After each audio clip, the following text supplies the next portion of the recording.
Grant Foster had always loved the way his wife smelled. Vanilla and something warm, like a promise she made with her skin every morning before she left for work. 7 years of that scent on his pillow, on his collar, in the steam after her showers. So when she came home on a Thursday in October and the vanilla was gone, replaced by something sharp, cedar dark, expensive, he didn't say a word. He kissed her forehead. He asked about her day. He poured her wine. But that night, while Vanessa slept, he stood in their bathroom holding her scarf to his face, breathing in a cologne that cost more than his monthly car payment. A cologne he recognized. He'd smelled it every morning in the corner office on the 42nd floor. His boss, Sebastian Sterling. And just like that, a 7-year marriage began to die in silence. If you've ever felt the ground shift beneath a life you trusted, stay with me. This one cuts deep. Sir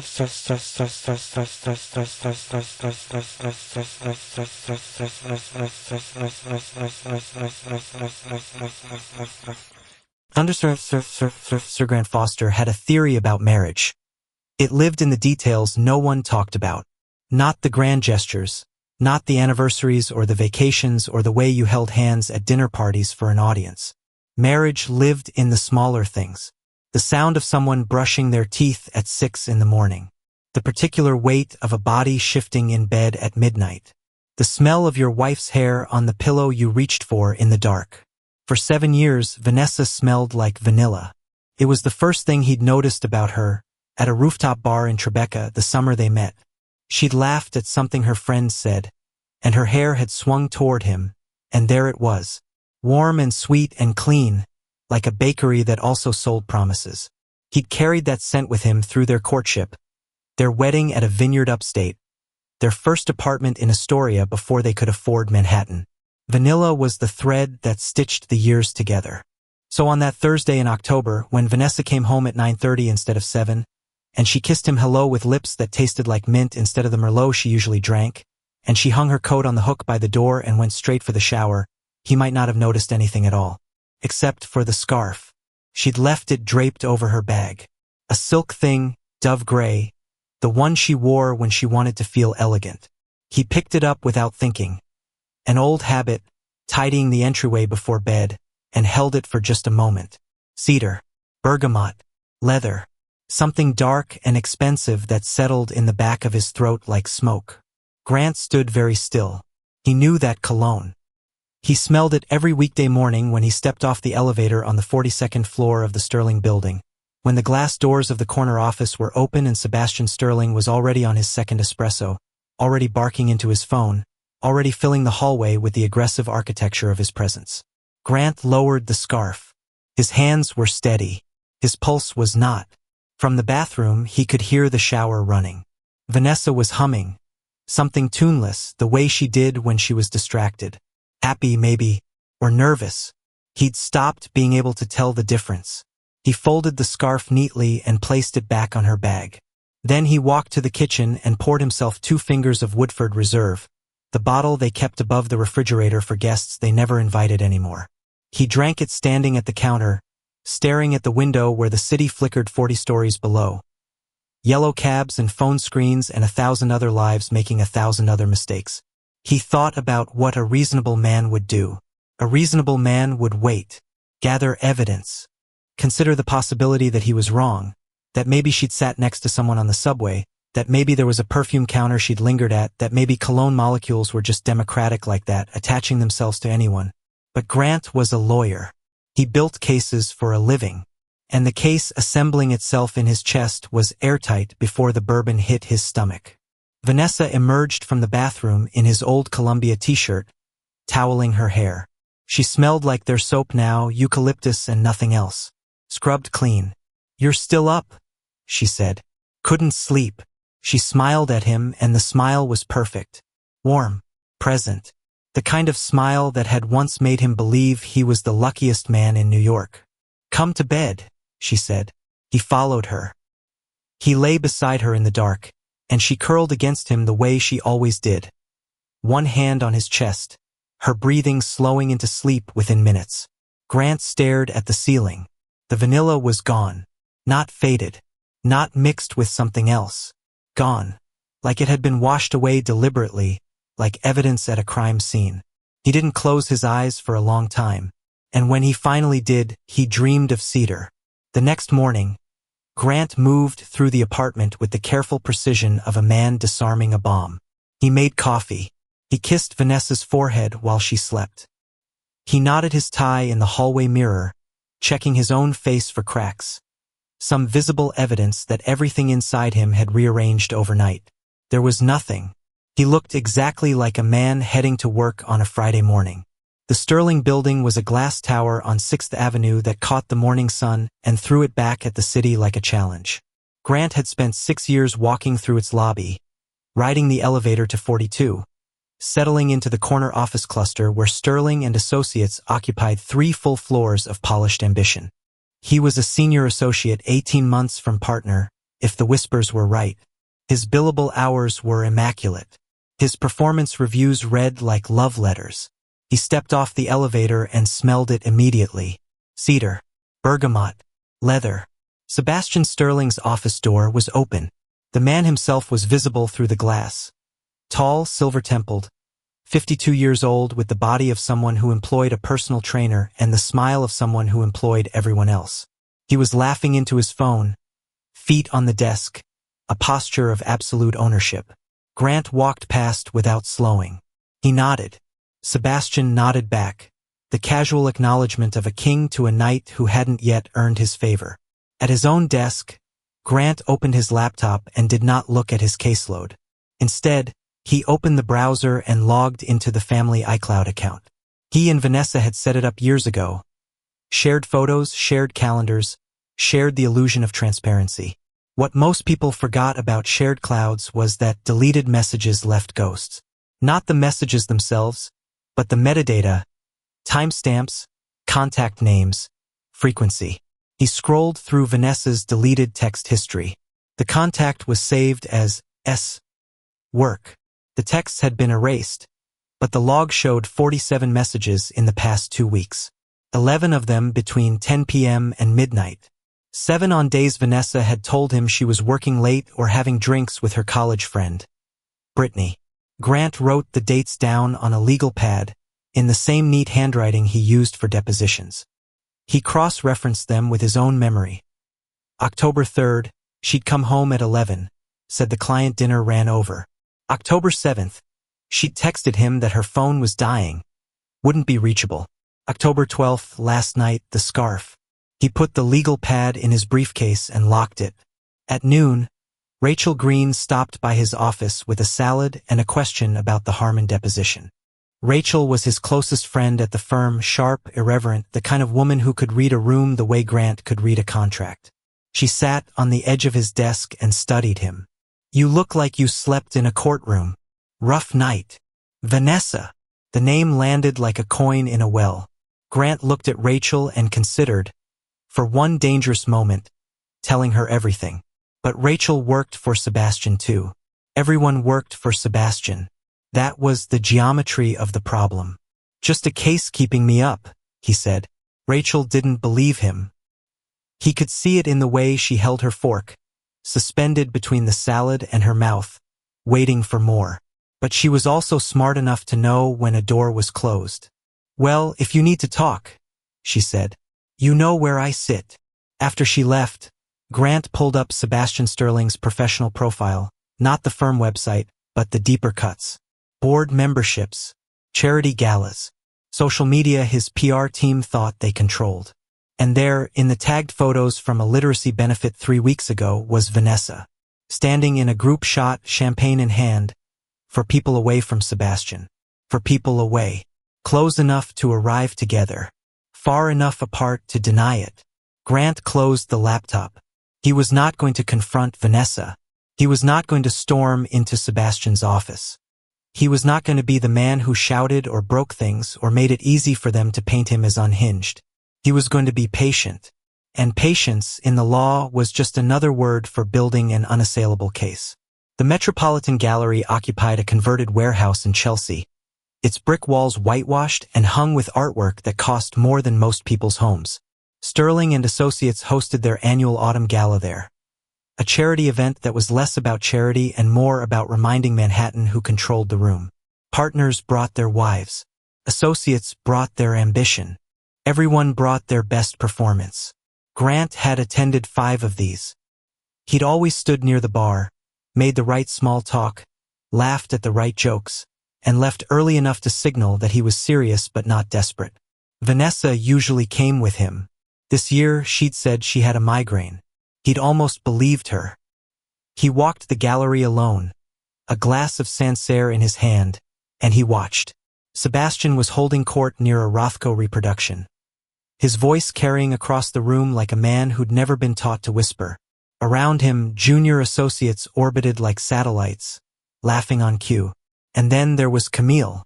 Camille Beaumont-Sterling stood near the far wall, examining a small oil painting of a harbor at dusk. She wore a black dress that looked simple until you noticed the way it moved, the kind of simplicity that costs thousands. Her hair was dark, pinned loosely, and she held her wine glass the way some people hold books, with both hands, as though it contained something worth protecting. Grant had seen her before, of course. Firm events, holiday parties, the occasional mention in the society pages. Sebastian's wife, the former gallerist, the woman who had traded her own ambitions for the architecture of someone else's empire and now stood in rooms full of art she could no longer claim as her profession. He approached her the way you approach a painting you aren't sure you're allowed to touch. "The light in that one is wrong," he said, nodding at the harbor scene. "The sun is setting in the east." Camille turned. Her eyes were green. Not bright green, but the deep, quiet green of a forest floor after rain. She looked at him for a moment that lasted 1 beat longer than polite. "You noticed that," she said. "I notice details that don't add up." A half smile. Occupational hazard for a lawyer. Or a gallerist. The half smile became something warmer. Not a full smile. Camille didn't seem like a woman who gave those away easily, but an acknowledgement. A door opening an inch. "Former gallerist," she corrected. "Former implies you chose to stop. Did you?" She looked at him again with that green gaze, and this time Grant felt something shift in the room. Not between them, but inside himself. The question had been too honest. Too fast. The kind of thing you say when you've stopped performing. "That's a complicated question for a charity gala," Camille said. "I find charity galas are mostly about avoiding complicated questions."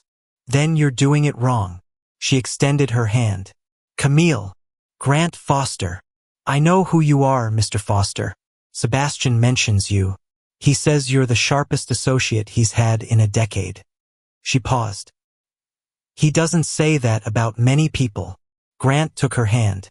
Her grip was firm. Her fingers were cold. "Sebastian is generous with his assessments," Grant said, and the irony nearly choked him, because Sebastian was generous with a lot of things that didn't belong to him. They talked for 20 minutes. About the exhibit. About the gallery's curation choices. About a documentary on Basquiat they'd both seen and both found incomplete. Camille spoke with the careful authority of someone who had once lived inside the art world and now observed it from the outside, like watching your childhood home through a taxi window. Grant listened. He asked questions. Not the performative questions of networking, but real ones, the kind that required real answers. When Sebastian's voice boomed across the gallery calling for a toast, Camille straightened. The warmth left her face like a curtain falling. "It was lovely talking to you, Mr. Foster." "Grant. Grant." She said it quietly, as if storing it somewhere private. Then she walked toward her husband, and Grant watched her go. The way her posture changed with each step closer to Sebastian, straightening into something rigid, rehearsed. He finished his wine alone. On the cab ride home, he didn't think about Vanessa. He didn't think about Sebastian. He thought about the way Camille had held her wine glass, with both hands like something worth protecting, and the way she'd looked at that painting of a harbor where the sun was setting in the wrong direction. The Sapphire Lounge sat on a quiet block in the West Village, the kind of bar that didn't advertise because it didn't need to. Blue velvet banquettes, low lighting, jazz from a speaker system that made it sound like the musicians were just behind the wall. Grant had been there once before, with a client who liked to close deals over old fashions. Now he sat alone at the bar on a Tuesday evening, waiting for a woman he had no business meeting. He'd sent the invitation through LinkedIn, professional, plausibly deniable. A message about an art foundation she was involved with, a question he didn't actually need answered. Camille had responded within the hour. Coffee? She'd suggested. He'd counteroffered drinks. She hadn't hesitated. That lack of hesitation told him something. She arrived at 7:15, still in her coat, snow dusting her shoulders like confetti from a party she'd left early. She spotted him, and there was that same not-quite smile, the one that lived in the space between guarded and genuine. "You actually came," she said, sliding onto the stool beside him. "Did you think I wouldn't? I thought you might realize this is inappropriate." Inappropriate is a spectrum in Manhattan. She ordered a gin martini, dirty, and the bartender made it without asking for specifications, which meant she'd been here before. Grant filed that away. For the first half hour, they talked about nothing dangerous. The foundation, a new gallery opening in Tribeca, the particular misery of New York in November, when the city smelled like wet concrete and ambition. Then Camille said, "Your wife didn't come to the gala. Migraine. Sebastian gets migraines too. Convenient, isn't it? How illness strikes before events where people might see things they shouldn't." Grant set down his glass. The words hung between them, precise as a surgical incision. Camille wasn't looking at him. She was looking at her martini, turning the glass slowly by its stem.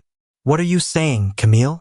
"I'm saying I've noticed your wife's name on Sebastian's calendar more than seems necessary for someone who doesn't work at the firm." She paused. "Vanessa Drake. She handles the PR for the Henderson acquisition, yes?" "That's the official arrangement." Official. Camille tasted the word like it was the olive in her drink. "I've learned to be suspicious of anything described as official." The silence between them was a living thing.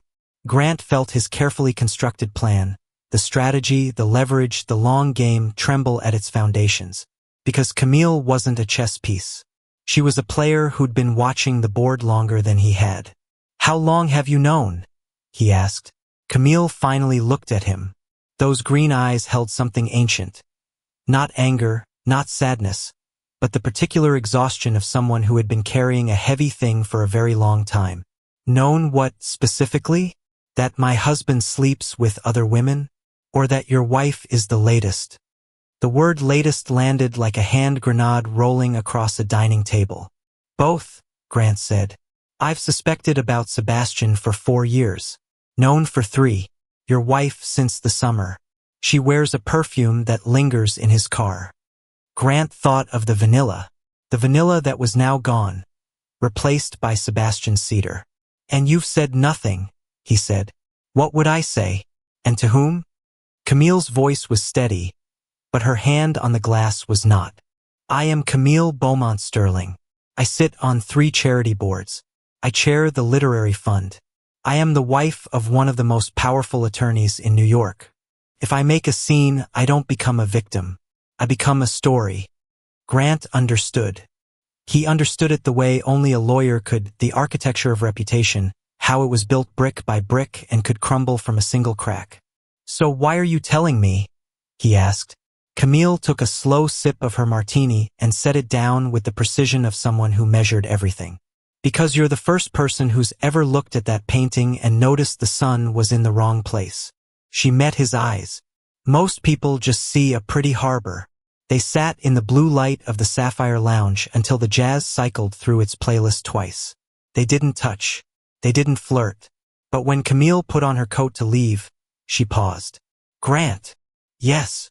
Whatever you're planning, and you are planning something, I can see it in the way you hold your glass like a weapon. Be careful. Sebastian doesn't lose. He just changes the rules." She walked out into the snow, and Grant watched her go, and for the first time since the night of the scarf, the feeling in his chest wasn't anger. It was something far more dangerous. The Archer Hotel occupied a limestone building on East 39th Street, discreet in the way that only expensive places could afford to be. No flashy signage, no doorman making a show of recognition. Just a brass-handled entrance and a lobby that smelled like lilies and clean money. Grant sat in the lobby bar at 4:30 on the third Tuesday of November, nursing a bourbon he hadn't touched. He'd left the office early, told Rachel he had a dentist appointment, which was the kind of lie so mundane it was invisible. He'd checked Vanessa's calendar that morning. Blocked off from 3 to 7. Client meeting, Henderson Group. He'd called the Henderson Group's office. They had no meeting scheduled. At 4:42, Vanessa walked through the lobby. She looked beautiful. That was the thing that broke something in him. Not the betrayal itself, but the effort. She was wearing the charcoal dress he'd bought her for their anniversary. The one she'd said was too formal for every day. Her hair was down, the way she only wore it when she wanted to feel like a different version of herself. And she walked with a purpose that had nothing to do with business. Chin up, shoulders back, the stride of a woman going toward something she wanted. She didn't look left. She didn't look right.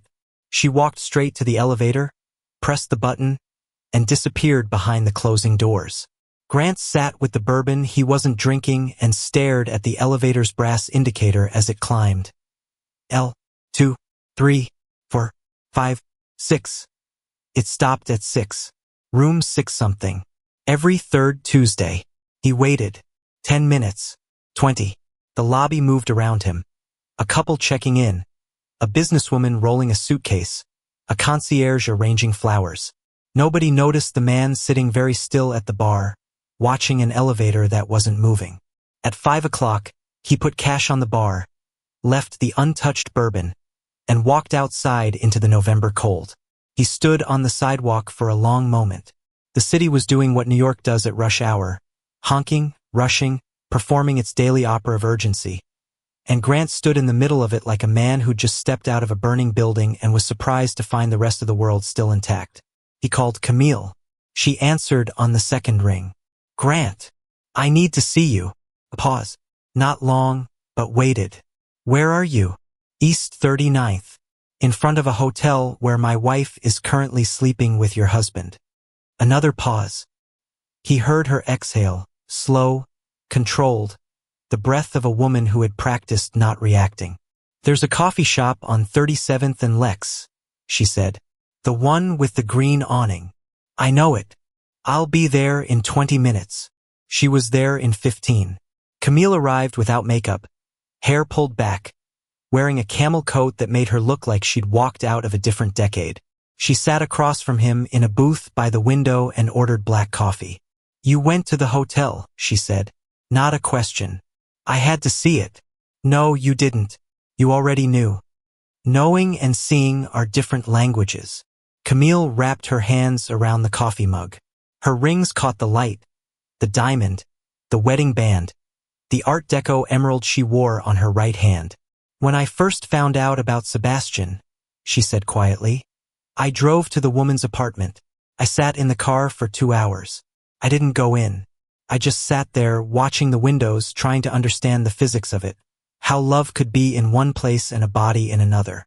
Grant looked at her.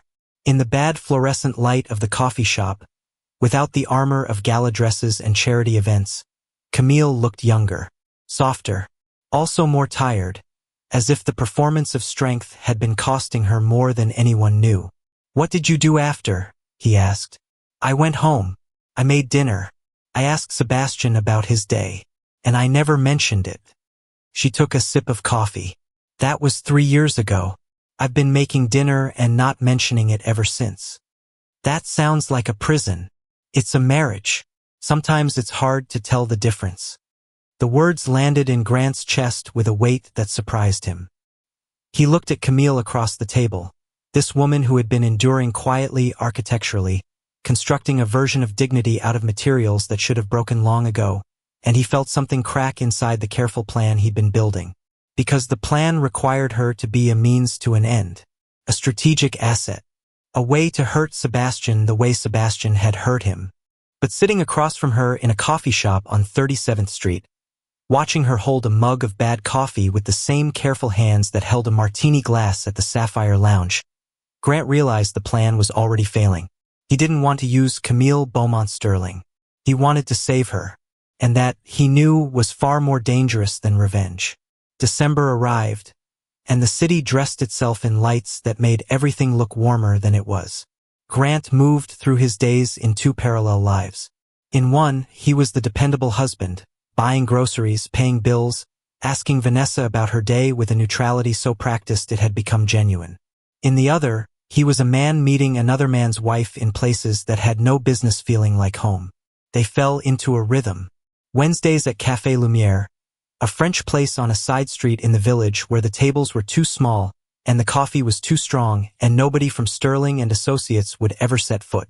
Saturdays, when Grant said he was at the gym and Camille said she was at the foundation office, they walked through Crescent Park, the path along the east side where the trees were bare and the benches were cold and the only audience was pigeons.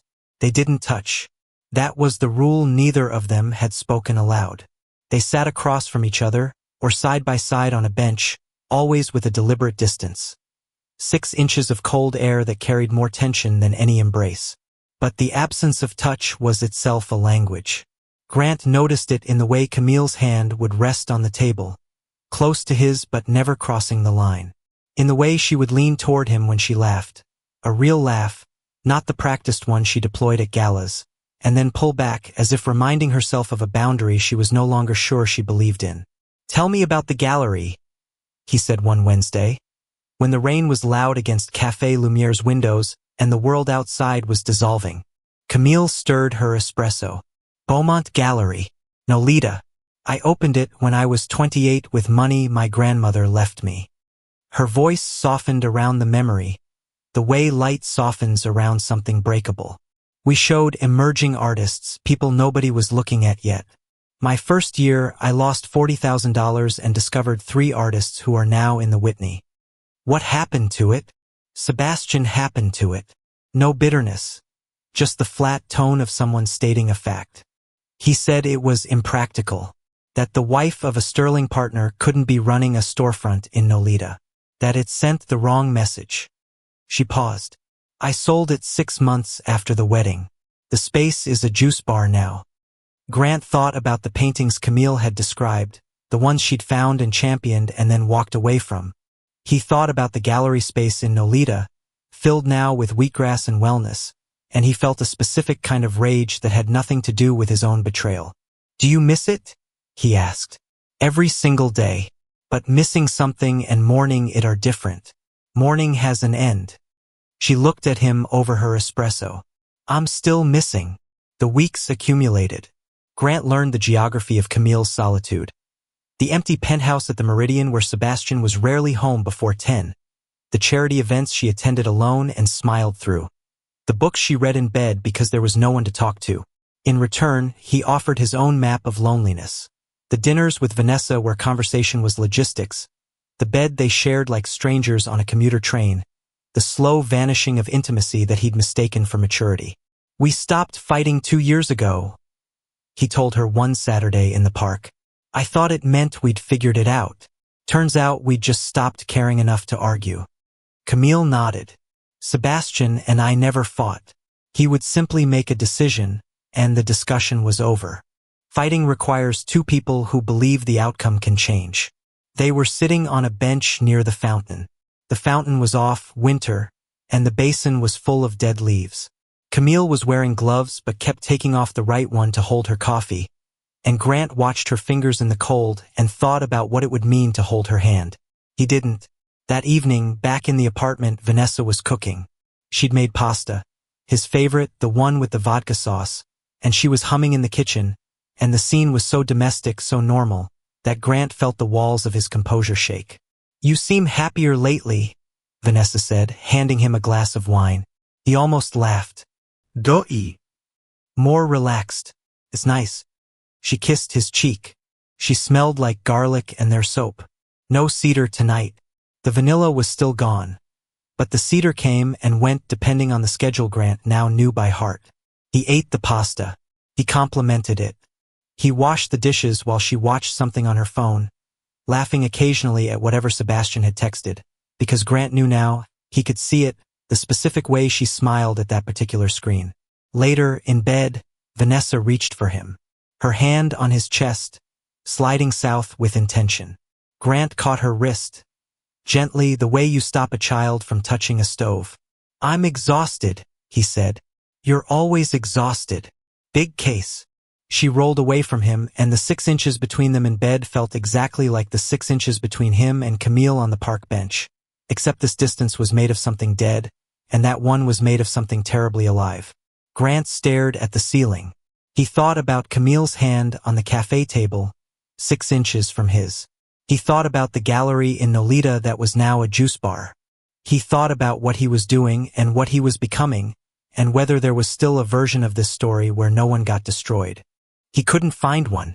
It was a small thing, the kind of detail that would mean nothing to anyone who wasn't paying the specific kind of attention Grant was paying. But the small things were where the truth hid, and Grant had become a man who searched for truth in millimeters. He found the receipt on a Saturday morning, crumpled in the pocket of Vanessa's coat, while looking for the parking ticket she'd asked him to retrieve. Nordstrom, fragrance department. One item. Maison Francis Kurkdjian, Baccarat Rouge 540. $420. He knew that perfume.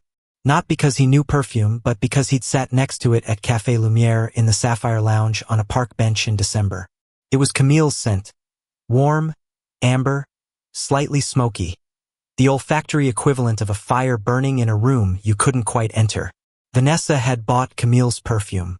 The logic assembled itself with the cold efficiency of a closing argument. Sebastian went home to Camille smelling like her fragrance. Vanessa, somewhere in the haze of desire and insecurity, had identified that scent as the one Sebastian associated with home, with safety, with the woman he was supposed to want. And so Vanessa had gone to a perfume counter and purchased a $400 attempt to become the woman her lover went home to. Grant sat on the edge of the bed with the receipt in his hand and felt something that wasn't anger and wasn't sadness but something colder. A recognition. Vanessa wasn't just sleeping with Sebastian Sterling. She was trying to replace Camille, to become her, to wear her fragrance like a skin she could step into. And the cruelty of it was that Camille, the real Camille, was sitting in an empty penthouse, wearing that same perfume for a husband who hadn't noticed her scent in years. He put the receipt back in the pocket. He returned the parking ticket to Vanessa with a smile. That afternoon, he met Camille at the Metropolitan Gallery. A new exhibit, contemporary photography, black and white, images of empty rooms. They walked through the gallery slowly, and Grant watched Camille study each photograph with the focused attention of someone who still saw the world through the eyes of a curator, even though the title had been taken from her. "There's something I need to tell you," he said, standing in front of a photograph of an unmade bed. Camille turned to him. The gallery was nearly empty, a Wednesday afternoon in mid-December, too cold for tourists, too early for the after-work crowd. "Vanessa bought your perfume." He said it plainly because there was no gentle way to say it. Camille blinked, just once. Then she turned back to the photograph. "Baccarat Rouge." Yes. A long silence. The gallery hummed with the white noise of climate control and the distant footsteps of a security guard making rounds. "She's not the first," Camille said finally. "The woman before her, I don't know her name." Sebastian was more careful then. "She started getting her hair cut at the same salon I use. I found out when my stylist mentioned that another client had brought in a photo of me and asked for the same style." Grant felt the floor tilt beneath him. The cruelty wasn't Sebastian's infidelity. It was the ecosystem it created. Women trying to become the wife while the wife was trying to survive being replaced. "Camille, don't." She held up a hand. Her voice was quiet, but the edges were sharp. "Don't say you're sorry. I've had enough of men who are sorry." They stood in front of the photograph of the unmade bed. Two people in a museum, looking at an image of a place where someone had been and then left. "What do you want, Grant?" Camille asked. "From all of this. From me. From whatever we're doing in cafes and parks and galleries. What do you actually want?" The honest answer was a thing with too many edges to hold. He wanted revenge. He wanted justice. He wanted to hurt Sebastian with the same precision Sebastian had hurt him. But he also wanted Wednesday afternoons at Café Lumière. He wanted the sound of Camille's laugh, the real one. He wanted the 6 inches between their hands to disappear. "I don't know anymore," he said. It was the most honest thing he'd said in months. Camille studied him the way she studied paintings, looking past the surface, searching for the brushstrokes beneath. "When you figure it out," she said, "tell me, because I can survive being used as a weapon. I've been a weapon in Sebastian's arsenal for years." She paused, and her voice dropped to something barely above a whisper. "But I can't survive being someone's accident. Not again." She walked out of the gallery, and Grant stood alone among the photographs of empty rooms, and the perfume she left behind, warm, amber, smoky, settled around him like a question he couldn't answer. Grant told her on a Friday evening, in the back booth of the Sapphire Lounge, with the jazz playing something slow and the blue light making everything look like an old bruise. He'd rehearsed it. He was a lawyer. He rehearsed everything. He'd planned the words, the sequence, the careful modulation of tone that would convey concern without condescension. He would tell Camille about the hotel, room 6-something at the Archer, every third Tuesday. He would present the evidence, the calendar entries, the deleted messages, the receipt from the perfume counter, and he would let her decide what to do with it. He told himself, doing her a service, giving her information, respecting her enough to share the truth. But when he opened his mouth, what came out was simpler than any rehearsed speech. "I followed Vanessa to the Archer Hotel. She takes the elevator to the 6th floor. She stays for 2 to 3 hours. She comes home and showers before I can smell him on her." He paused. "It happens every third Tuesday. It's been happening since at least the summer." Camille held her martini glass with both hands. The olive sat at the bottom, untouched. "I know," she said. 2 words. Not whispered. Not choked. Not delivered with any of the dramatic weight Grant had anticipated. Just stated, the way you'd confirm an address or a meeting time. "You know about the hotel? Room 614. He charges it to a secondary corporate card, the one that doesn't route through the firm's main accounting. He's been using that card for years." Camille took a sip. "Before Vanessa, it was a woman named Lauren. Before Lauren, someone named Tiffany. There may have been others between them. I stopped tracking the names." Grant sat very still. The jazz played. A couple at the bar laughed at something. The world continued its indifferent rotation. 3 years, he said. "You've known for 3 years, and you've just lived with it?" "Lived with it." Camille repeated the phrase as though testing its weight. "That's one way to describe it.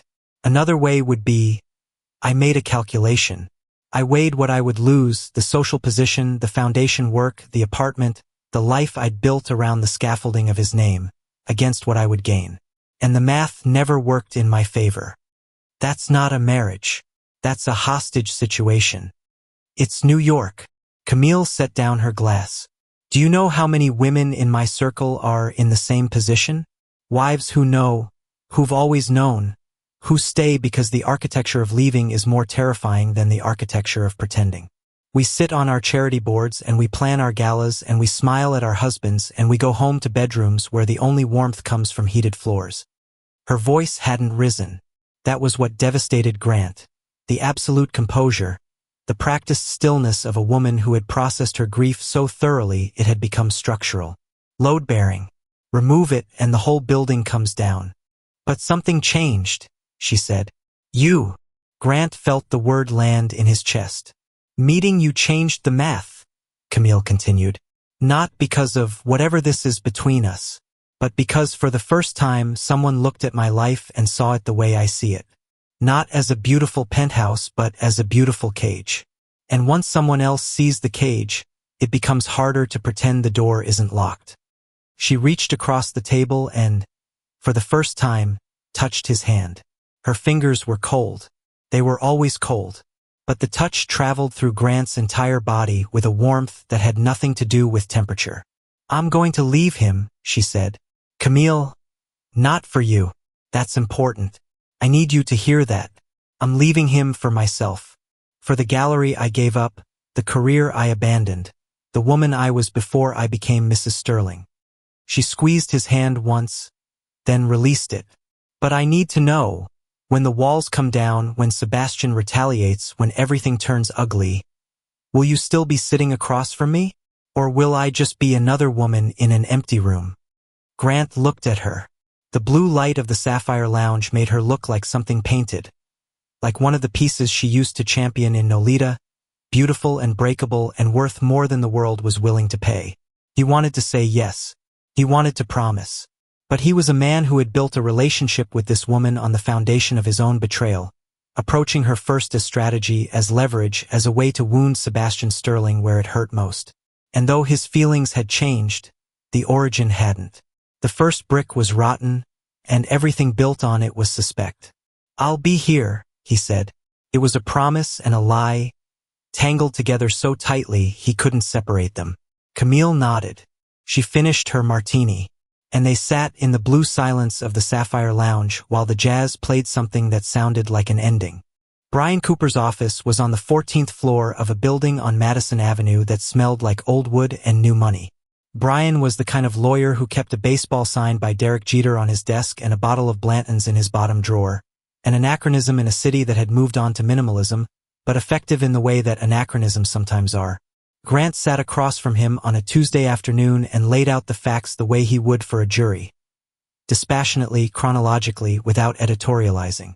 "Vanessa's been sleeping with Sebastian Sterling, my boss, founding partner.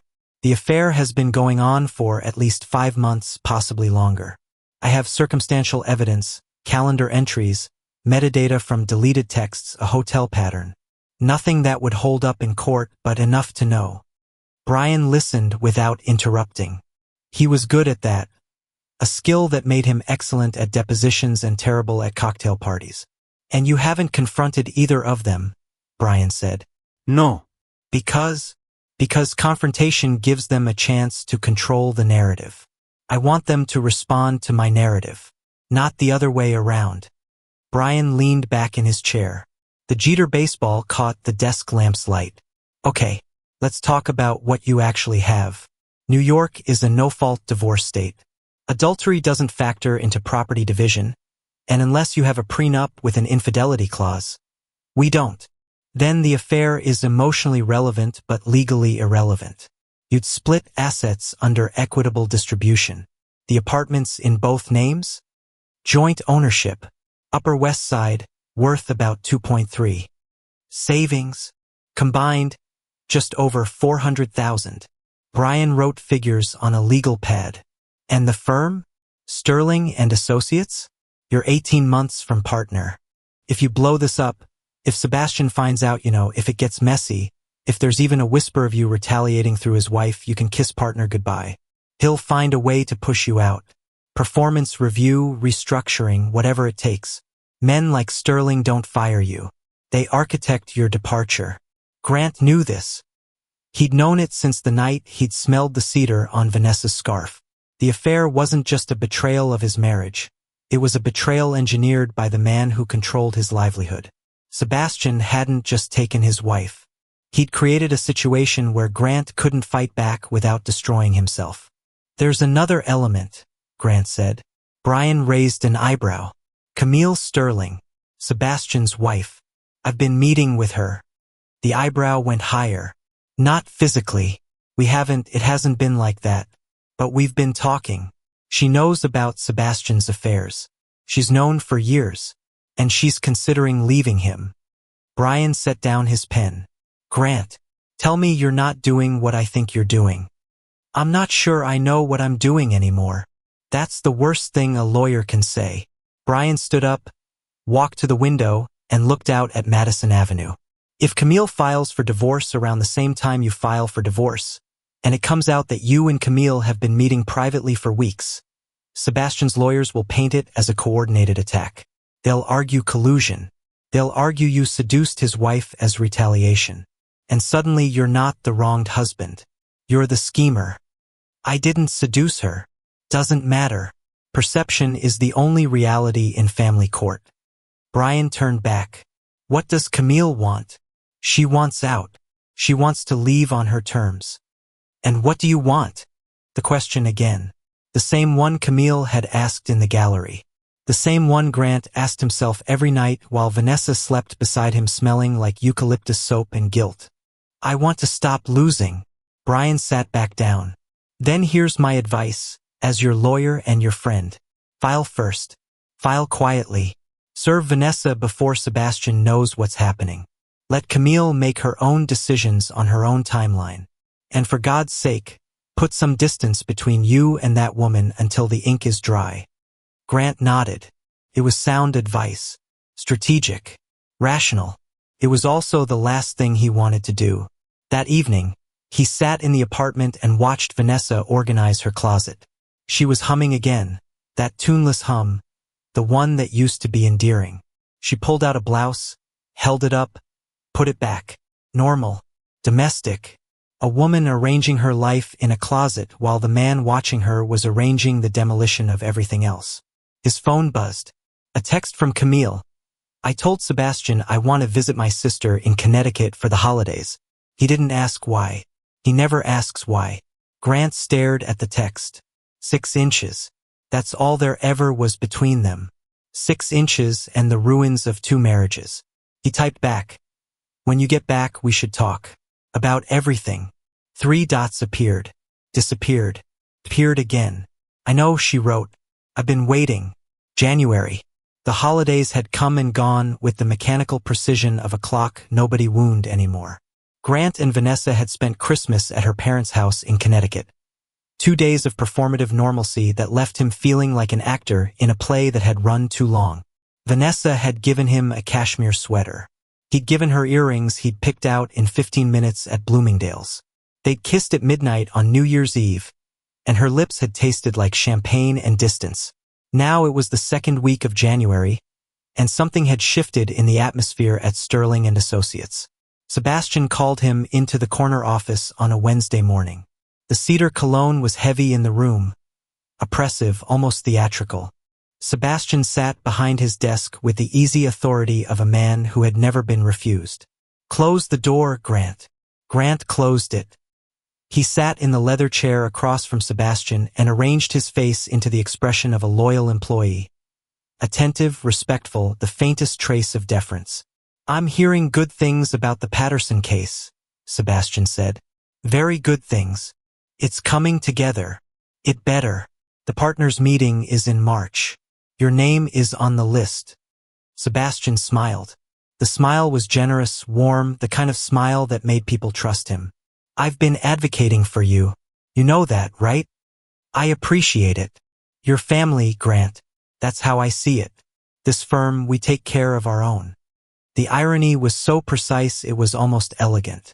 Sebastian Sterling, sitting in his corner office, telling the man whose wife he was sleeping with that they were family. Grant wanted to laugh. Instead, he nodded. There's something else, Sebastian said. His tone shifted, subtler, more careful. Camille mentioned she ran into you at the gallery, and at some charity thing. She says you're… What was the word? Interesting. Grant's pulse ticked upward. He kept his face neutral. She's a remarkable woman, he said. We talked about art. Art. Sebastian said the word the way he said everything his wife cared about, with a thin film of indulgence. Well, she doesn't have many people to talk to about that. I'm glad she found someone. He paused. She's fragile, Grant. More than she looks. I wouldn't want anyone to give her ideas. The threat was wrapped in velvet, but it was a threat. Grant recognized the construction. He'd seen Sebastian deploy it in negotiations 100 times. The protective husband. The concerned partner. The man who owns everything in the room and wants you to know it without ever saying so. Of course, Grant said. He left the office and went to the men's room and gripped the edges of the sink and stared at his own reflection. His hands were shaking. Not from fear, from the physical effort of restraint. Every cell in his body had wanted to stand up in that office and say, I know. I know about the Archer Hotel, room 614, every 3rd Tuesday. I know about the cologne my wife washes off before she comes home. I know about Lauren and Tiffany and whoever came before them. I know everything, and you don't know that I know, and that is the only power I have left. But he hadn't said it. Because Brian was right. Because timing was everything. Because Sebastian Sterling didn't lose, he changed the rules. That Friday, Sebastian hosted a dinner at the Meridian penthouse. Partners, senior associates, select clients. Grant received the invitation with a handwritten note. Bring Vanessa. Camille insists. The dinner was catered. The penthouse was everything Grant had imagined. Floor-to-ceiling windows overlooking Central Park. Furniture that looked like it belonged in a design magazine. Art on the walls that Camille had probably chosen and Sebastian had probably never looked at. Vanessa was nervous. Grant could tell by the way she adjusted her bracelet. A compulsive gesture, the kind that surfaces when the body knows something the mouth won't say. She stood in their bedroom getting ready and changed her dress 3 times. It's just a work dinner, Grant said from the doorway. I know. I just want to make a good impression. A good impression. On the man she was sleeping with. In the home of the wife she was trying to become. They arrived at 7:30. Sebastian greeted them at the door. Charming, expansive, the kind of host who made you feel like you were the only people he'd invited. He shook Grant's hand and kissed Vanessa's cheek, and Grant watched his wife's face at the moment of contact. The micro-expression, the flutter of something behind her eyes that she couldn't quite control. Camille appeared from the kitchen carrying a tray of canapés. She wore emerald green, a color that matched her eyes and clashed with everything Grant was feeling. Grant, Vanessa, welcome. Her voice was perfectly composed. Her gaze moved over Vanessa with a fluency Grant recognized. The quick, invisible assessment of a woman cataloging another woman's threat level. Camille noted the dress, the shoes, the perfume, and Grant saw the moment she caught it. Baccarat rouge 540. Her perfume. On his wife. Camille's expression didn't change. Not a flicker. But she met Grant's eyes across the room, and in that glance was an entire conversation.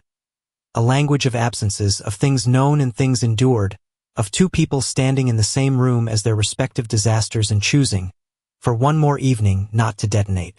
Grant accepted a glass of wine from Sebastian's hand, and the 4 of them sat down to dinner like civilized people, in a room full of art and lies and the scent of a perfume that belonged to everyone and no one. The evening held itself together for 2 hours and 14 minutes. Grant knew because he watched the clock on the mantelpiece. A Cartier piece, gold and silent, measuring time the way expensive things do, without apology. Dinner was pan-seared branzino with something from Burgundy that Sebastian described in exhaustive detail. There were 8 people around the table, 2 other partners and their wives, plus the 4 of them. Grant sat diagonally from Camille, directly across from Vanessa, and 2 seats from Sebastian. The geometry of the seating chart was either accidental or a masterpiece of social engineering. With Sebastian, you could never be sure. Vanessa was performing. Grant watched her do it.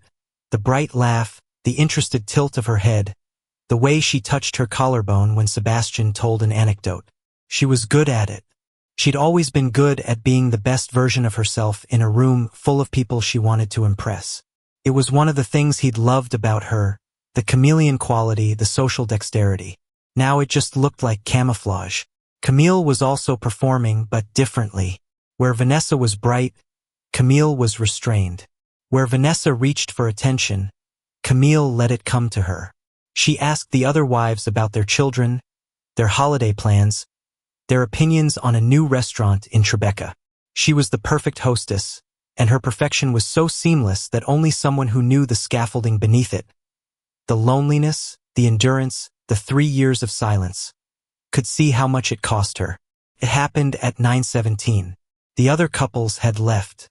Sebastian was pouring post-dinner drinks in the living room. Vanessa had excused herself to the bathroom, and Camille was clearing dessert plates in the kitchen. Grant stood in the hallway between the 2 rooms, occupying the exact liminal space between his 2 lives. Camille's phone was on the kitchen island. It lit up with a notification, a photo someone had texted her, visible on the lock screen. Grant wouldn't have looked, except that Vanessa was walking back from the bathroom at that same moment, and her eyes caught the screen from a distance Grant hadn't calculated. The photo was from Rachel Green, sent, Grant would later learn, because Rachel had been at a holiday party where someone had taken a candid shot. In the image, Grant and Camille sat side by side at the Sapphire Lounge. Camille's hand was near his on the bar. Their heads were inclined toward each other. The blue light made them look intimate, conspiratorial, caught. Vanessa stopped walking. Grant saw it happen.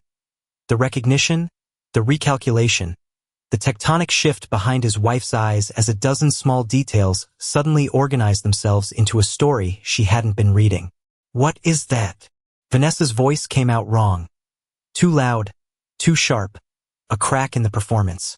Camille looked up from the dishes. She followed Vanessa's gaze to the phone. She picked it up, looked at the screen, and then looked at Grant. There was a moment, one breath, maybe two, where all three of them stood in a silence so complete that Grant could hear the Cartier clock ticking from the other room. Then Sebastian walked in. He held a glass of Armagnac in one hand and a smile on his face, the smile of a man who expected to find his guests preparing to leave.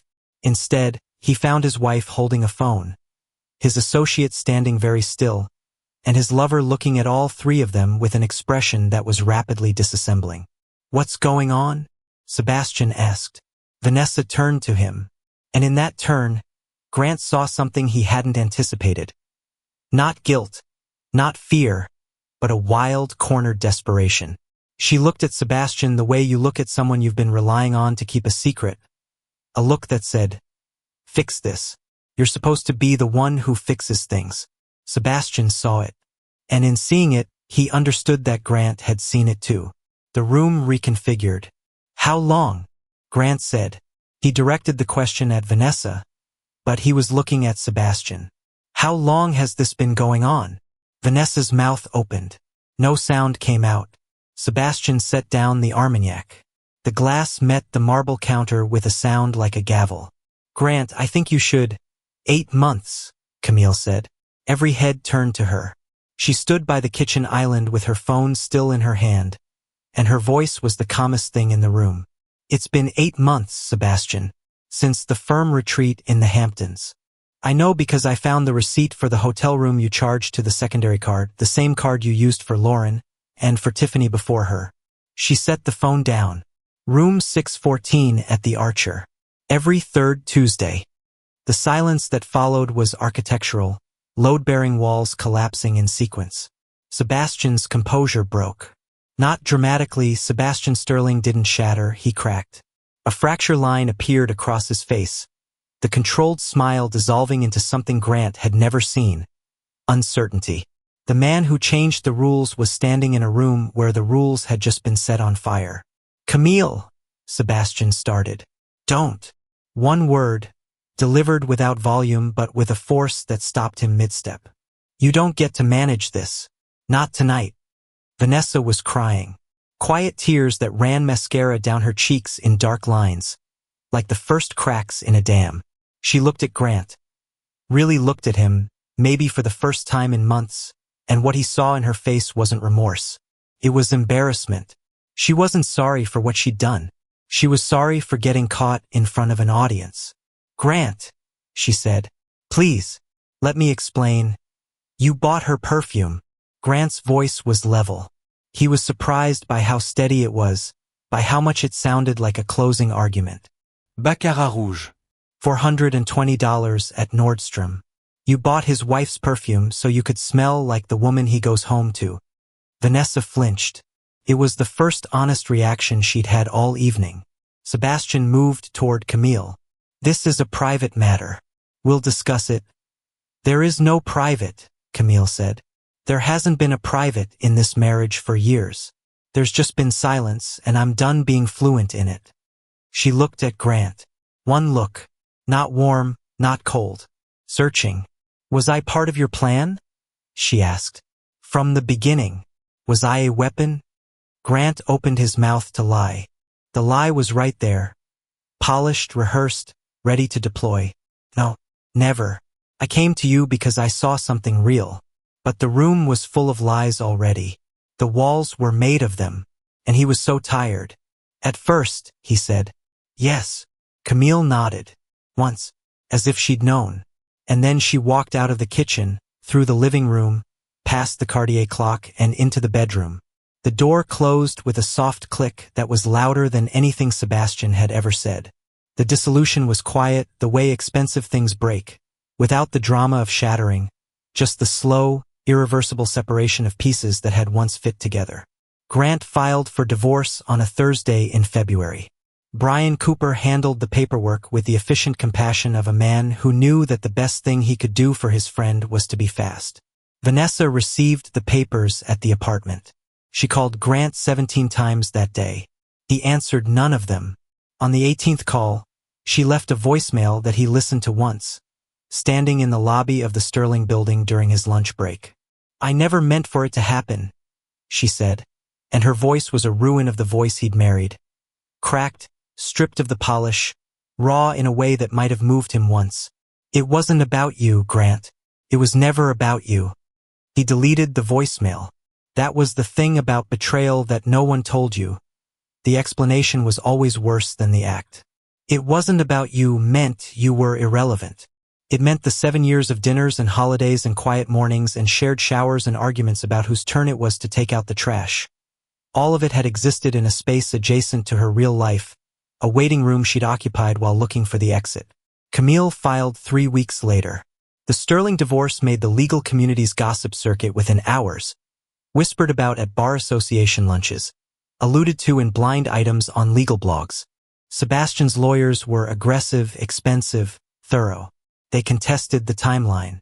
They argued that Camille had been planning to leave for strategic advantage. They insinuated, without evidence, but with the precise insinuation that was Sebastian's specialty, that Camille and Grant had been having an affair of their own. It wasn't true, but in Manhattan, truth was just the least interesting version of events.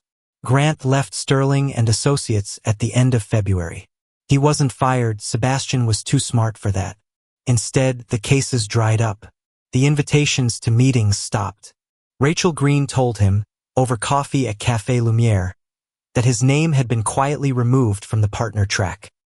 "He's erasing you," she said, "like you never existed." Grant packed his office on a Friday afternoon. 6 years in a cardboard box. The view from the 42nd floor was spectacular. All of Midtown spread below, glass and steel and the persistent myth of upward mobility. He looked at it for a long time. Then he turned off the light and took the elevator down for the last time. The weeks that followed were filled with the bureaucracy of disassembly. The apartment was listed. The savings were divided. Vanessa took the furniture. Grant didn't care enough to fight for it. He rented a 1-bedroom in a building on the Lower East Side with thin walls and a radiator that made sounds like a man arguing with himself. He didn't see Camille. Not at first. She'd asked for space and he'd given it. Not because he wanted to, but because the last thing she'd said to him in that kitchen was still reverberating. "Was I part of your plan?" And his answer, at first yes, had drawn a line between them that honesty alone couldn't erase. But on the first Tuesday of March, she texted him. The Sapphire Lounge. 7 o'clock. He arrived early. The blue velvet. The jazz. The same bartender who'd served them the first time. Grant ordered bourbon and, this time, drank it. Camille arrived at 7:10. She looked different, lighter, somehow, as if the performance of being Mrs. Sterling had been a physical weight she'd finally set down. Her hair was down. No jewelry except the Art Deco emerald on her right hand. The wedding band was gone. She sat beside him and ordered a gin martini. Dirty. "The gallery space in Nolita," she said. "The juice bar closed. The lease is available. Are you going to take it?" "I'm thinking about it." She turned the glass by its stem. "I'm thinking about a lot of things." They sat in the blue light. The jazz played something slow and patient, like a song that had been waiting for them. "Camille," Grant said, "what happened between us?" "I know what happened." She cut him off, but gently. "You came to me because you were hurt and you wanted to hurt him. I let you come because I was lonely and you saw the cage I was living in. Neither of us started this cleanly." She paused. But somewhere in the middle, in the cafes and the parks and the galleries, it became something else. You know, it did. It did. So the question is, can something real be built on a foundation that wasn't? Grant looked at her. In the blue light of the Sapphire Lounge, she looked like everything he wanted and nothing he deserved. "I don't know," he said. "But I think if we try now, it has to start with nothing. No strategy. No leverage. No Sebastian, no Vanessa. Just two people who've been through a fire, sitting in the ashes, deciding if there's something worth rebuilding. Camille held his gaze for a long time. The jazz cycled through its track. The bartender polished glasses. The city moved outside the windows, indifferent and eternal. "I can't promise that," she said finally. "Not yet, maybe not ever. But I can promise this. If I walk back into your life, it won't be because of who you saved me from. It'll be because of who you are when you're not saving anyone." She finished her martini. She touched his hand once, briefly, the same cold fingers he remembered. Then she stood, put on her coat, and walked toward the door. At the threshold, she stopped. "Goodbye, Grant. Not see you later. Not I'll call. Just goodbye." A word that held the door open by acknowledging it might be closing. She walked out into the March night. Grant watched her go. He sat at the bar for another hour. The bourbon went warm. The jazz repeated. The blue light turned everything into a memory even as it was still happening. When he finally got home, the apartment was dark and small and his. He stood in the kitchen of a man starting over at 37 in a one-bedroom on the Lower East Side, and reached into his coat pocket. 2 rings. His wedding band, which he'd been carrying since the day he filed, and Vanessa's, which she'd mailed to him in an envelope with no note. Just the ring and the faint scent of vanilla, the one she'd finally returned to now that there was no one left to perform for. He placed both rings on the kitchen counter, his and hers, side by side like 2 graves. Then he opened the window. The city came in. Cold air, distant sirens, the smell of rain on asphalt. No cider. No vanilla. No amber. Nothing at all. He stood there for a long time, breathing in a city that smelled like nothing, and thought about galleries and empty rooms, and the specific weight of a woman's hand that you held for too short a time. Then he walked out into a city that smelled like nothing at all.